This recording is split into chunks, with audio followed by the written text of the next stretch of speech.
예, KBS 재난방송센터에서 코로나19 주요 현황 정리해드리는 시간입니다. 이종훈 기자가 준비하고 있습니다.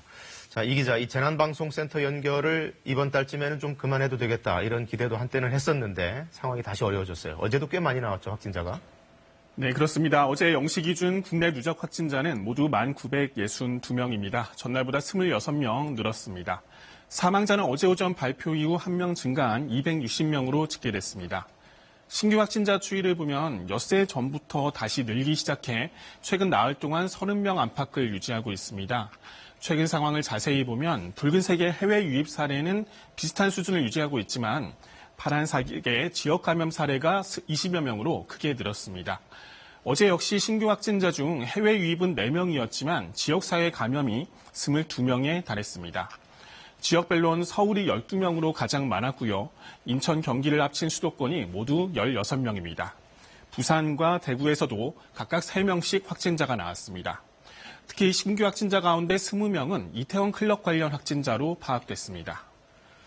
그 이태원 클럽발 확진자 추이를 좀 더 자세히 설명해 주실까요? 네, 매일 12시 기준으로 집계된 이태원 클럽 확진자 추이인데요. 지난 11일 하루 30명을 넘은 뒤로 다소 줄었지만 최근 이틀 동안도 하루 20명 가까이 늘고 있습니다. 이제 클럽 관련 전체 확진자는 모두 119명으로 늘었습니다. 이 가운데 클럽을 방문한 사례는 76명이었는데요.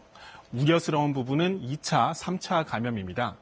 클럽 방문자들과 접촉한 가족과 지인 등 모두 43명이 감염된 것으로 확인됐습니다. 실제로 클럽 관련 확진자를 연령대별로 보면 클럽을 방문한 20, 30대 확진자가 대부분이었지만 이들과 접촉한 10대와 40대 이상에서도 확진자가 늘고 있습니다.